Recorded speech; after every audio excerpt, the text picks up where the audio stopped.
तो अब हम बात करेंगे regarding Bohr's model of an atom. The orbit of electron, the orbit of electron in a hydrogen atom, क्योंकि हम इसी को लेके चले थे, in a hydrogen atom corresponds to one complete electron wave, one complete electron wave joined on itself.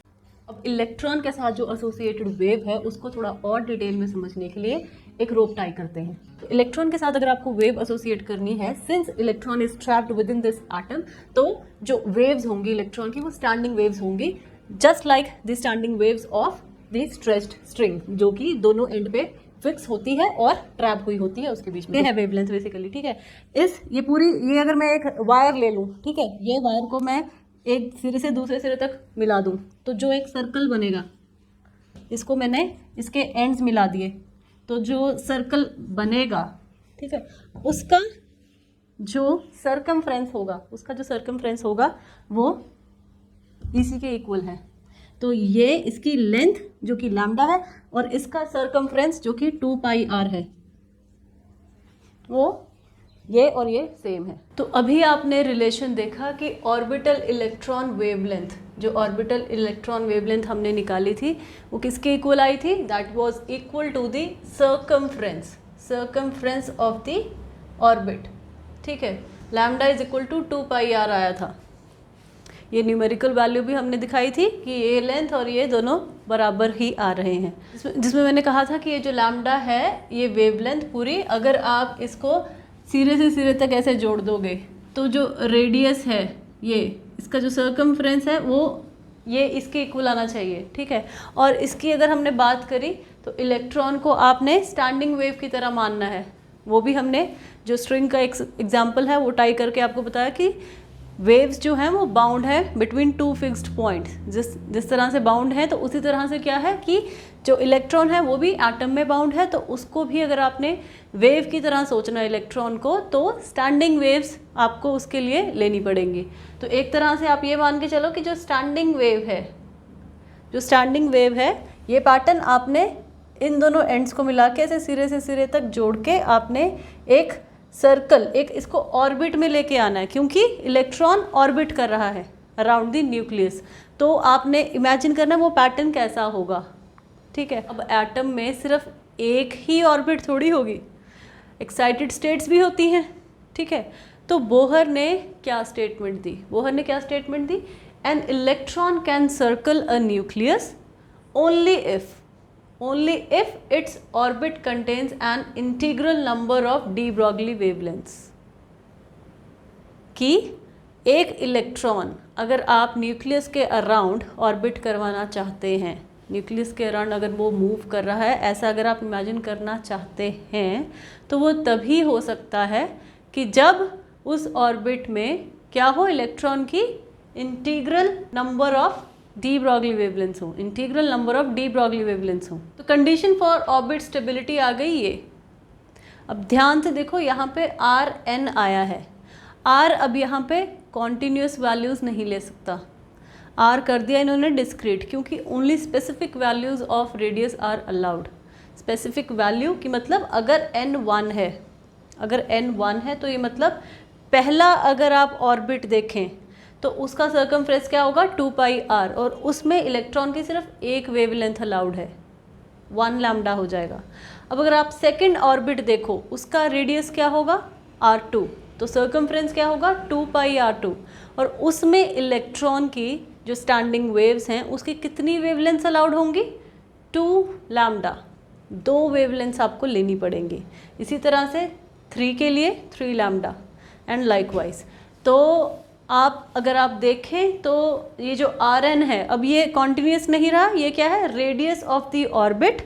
ये किस orbit का रेडियस है, दैट कंटेन्स n वेवलेंथ्स।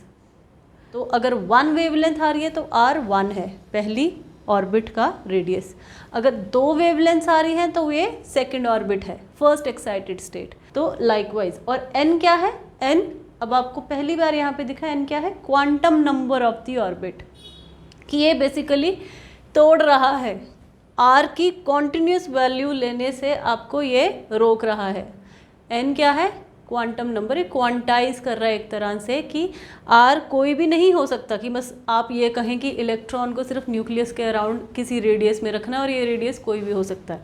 अब इस पर एक एडिशनल कंडीशन क्या लग चुकी है कि रेडियस भी वही होना चाहिए जिसमें ये कंडीशंस सेटिस्फाई हों। इंटीजर के बजाय कोई और नंबर आ जाए वेवलेंथ का, ये n इंटीजर ना हो, तो वैसे वाले लैम्डास किसी अगर ऑर्बिट में आ रहे हैं तो उस ऑर्बिट में डिस्ट्रक्टिव इंटरफेरेंस हो जाएगा। इस तरह से आप इमेजिन करो, तो वो चीज़ अलाउड नहीं है, मतलब वहाँ पे इलेक्ट्रॉन उस ऑर्बिट में मूव नहीं कर पाएगा। तो वैसे वाले ऑर्बिट्स आपने नहीं लेने। तो किस तरह के लेने? सिर्फ इसी तरह के जहाँ पे कंस्ट्रक्टिव इंटरफेरेंस होके आपको एक स्टैंडिंग वेव पैटर्न मिलेगा। और ये क्या कह रहे हैं कि इलेक्ट्रॉन स्टैंडिंग वेव पैटर्न आपको कहाँ मिलेगा? जहाँ पे सिर्फ ये कंडीशन सेटिस्फाई होगी। तो एक तरह से आपने क्लासिकल रेडियस जो कि अभी कॉन्टिन्यूस था, जिसमें कोई रिस्ट्रिक्शन नहीं थी, उसको आपने Rn डिस्क्रीट बना दिया है, क्योंकि ये कंडीशन अब आपने सेटिस्फाई करनी है। ठीक है, तो यहाँ पे पहली बार आपने ये चीज़ देखी है जिसके बारे में हम बात कर रहे हैं, धीरे धीरे हम वहाँ तक जा रहे हैं। ठीक है, अब अगर आप देखो तो ऑर्बिटल इलेक्ट्रॉन वेवलेंथ का जो एक्सप्रेशन हम निकाल चुके हैं, जब हमने ये बात करी थी, जब न्यूमेरिकल वैल्यूज़ दोनों की इक्वल करी थी, तो यहाँ पे ये R पे कोई कंडीशन नहीं थी। ठीक है, अब हमने ये देख लिया कि कौन से रेडियाई अलाउड हैं जहाँ पे ये कंडीशन होगी, तो R को हमने रिप्लेस कर दिया Rn से। ठीक है, ये कंडीशन, ये एक्सप्रेशन आप पहले निकाल चुके हैं। ये ऑर्बिटल इलेक्ट्रॉन वेवलेंथ, जब इलेक्ट्रॉन एक ऑर्बिट में घूम रहा है अराउंड द न्यूक्लियस, तो उसके साथ एसोसिएटेड जो डी ब्रॉगली वेवलेंथ होगी वो क्या होगी? Lambda is equal to h/mv। तो v का, ऑर्बिटल स्पीड का हमने एक्सप्रेशन इसमें सब्सटीट्यूट किया था, तो ये एक्सप्रेशन निकल करके आया था। उसी में ही सिंपली हमने r को रिप्लेस कर दिया Rn से। अब इसको हमने जो लैम्डा है, अब ये वाली कंडीशन देखनी है, n lambda is equal to 2πRn। तो लैम्डा की वैल्यू यहाँ पे डालोगे तो यहाँ पे आपको n lambda is equal to this. अब इन दोनों साइड्स को अगर आप स्क्वायर करोगे तो आपको Rn का एक्सप्रेशन ये मिलेगा। और ये क्या है?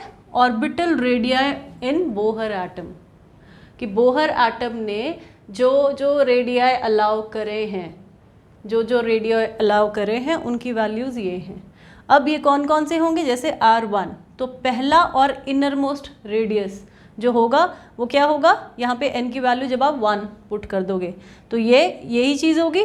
और ये एक कांस्टेंट ही है, ये प्लैंक्स कांस्टेंट है, ये permittivity of free space, pi mass of electron और ये चार्ज, तो ये कांस्टेंट ही है। तो इसको अगर आप A0 कह दो तो इसको क्या बोलते हैं? Radius of inner most orbit को बोहर रेडियस कह देते हैं। तो ये एक कांस्टेंट निकल करके आता है और बार बार यही चीज़ आएगी, तो इसको A0 अलग से लिख दिया। अब अगर मैं सेकेंड रेडियस देखूँ जो अलाउड है वो क्या हो जाएगा? R2। तो यहाँ पे क्या हो जाएगा? 2 का स्क्वायर, तो दैट विल बी 4A0। ये चीज़ तो वही है, तो 4A0। सिमिलरली R3 क्या हो जाएगा? 9A0 and R4 will be 16A0 and likewise. तो इस तरह से ये जो जनरल फॉर्मूला हो गया वो क्या होगा? Rn is equal to n²A0, और A0 की वैल्यू है ये। सिमिलरली अब आपने टोटल एनर्जी का एक्सप्रेशन निकाला था, जब आप क्लासिकल थ्योरी भी पढ़ते थे वहीं से ये एक्सप्रेशन चला आ रहा है, total energy kinetic plus potential energy. और हमने देखा था यहाँ पे जो R है, R की वैल्यू पे हमने कोई कंडीशन नहीं लगाई थी क्लासिकल फिजिक्स में, तो यहाँ पे R कॉन्टिन्यूस ही था। अगर हमने इस पे कंडीशन लगा दी कि R डिस्क्रीट होना चाहिए, तो हम यहाँ पे R को Rn से सब्सटीट्यूट करेंगे, तो ये वही एक्सप्रेशन है। तो अगर आपने यहाँ ये चीज़ करी तो बाकी सारा तो कुछ कांस्टेंट ही है। तो E पे भी अब आप क्या करोगे? E को En बोलोगे, क्योंकि कॉन्टिन्यूस एनर्जीज तभी अलाउड होती है अगर वैल्यूज ऑफ R कॉन्टिन्यूस होता। Since you have made Rn discrete, तो likewise En will now be discrete. तो इस तरह से आपको ये energy of the nth orbital जो कि बोहर थ्योरी में है वो एक्सप्रेशन ये निकल करके आएगा। अब यहाँ पे आपने क्या करना है? Rn की जो एक्सप्रेशन आपने ये निकाला था, सिंपली ये सब्स्टिट्यूट कर दोगे। अगर आप ध्यान से देखो अब क्या मिल रहा है आपको? एक नेगेटिव साइन के साथ ये सारी चीज़ें यहाँ से लेके यहाँ तक ये सब कुछ कांस्टेंट है।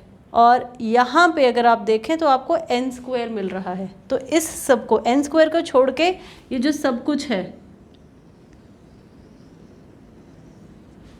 n² को छोड़ के ये सब कुछ है, इसको आपने क्या कह दिया? E1। अब यहाँ पे नेगेटिव वैल्यू है because electron is in the bound state, electron is not free, तो ये जो एनर्जी है ये नेगेटिव है। तो E1 की जो वैल्यू है वो -13.6 इलेक्ट्रॉन वोल्ट है। ये जो पूरा आप कांस्टेंट, अगर आप इसके SI यूनिट्स वगैरह लेके उसके बाद इसको इलेक्ट्रॉन वोल्ट्स में कन्वर्ट करेंगे जो एनर्जी है, तो आपको ये वैल्यू निकल करके आएगी। ठीक है, ये इलेक्ट्रॉन वोल्ट SI यूनिट नहीं है एनर्जी का, जूल्स है, और उसका रिलेशन भी हमने देखा हुआ है। 1 इलेक्ट्रॉन वोल्ट इज 1.6 × 10⁻⁻19 जूल्स। ठीक है, अब En क्या है, यहाँ पे क्या बन गया, E1/n²। E1 की वैल्यू ये थी। तो अब आप देखोगे कि जो पहला ऑर्बिट होगा उसकी एनर्जी क्या होगी, E1 क्या है, माइनस। अब ध्यान से देखो, ये एनर्जीज नेगेटिव है और सारी की सारी एनर्जीज नेगेटिव होंगी क्योंकि इलेक्ट्रॉन को आपने बाउंड रखना है। एनर्जी पॉजिटिव होने का मतलब क्या है कि आप फिर इमेजिन नहीं कर सकते कि इलेक्ट्रॉन उसके अराउंड घूम रहा है, न्यूक्लियस के अराउंड, तो फिर ये एटम कॉन्स्टिट्यूट नहीं करेगा। फ्री ही हो गया तो एनर्जी ज़ीरो होगी, उसके बाद पॉजिटिव तो आप छोड़ ही दो। ठीक है, तो सेकेंड ऑर्बिट की एनर्जी क्या हो जाएगी, E1/4। तो ये भी क्या होगी, negative, because that will be -13.6 / 4।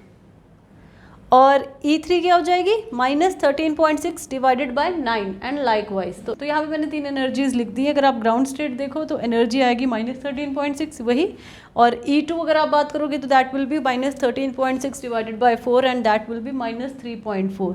And for the third state कौन सी होगी, second excited state. Ground state first excited state and this is second excited state and it's energy will be -13.6 divided by 9, 3²। ठीक है, तो इसकी energy होगी -1.51। अब आप कहोगे कि ये जो ग्राउंड स्टेट है ये एनर्जी कईयों को ज़्यादा लगती होगी और ये कम लग रही होगी, लेकिन ये नेगेटिव है, ये सारी एनर्जीज नेगेटिव हैं क्योंकि इलेक्ट्रॉन बाउंड है।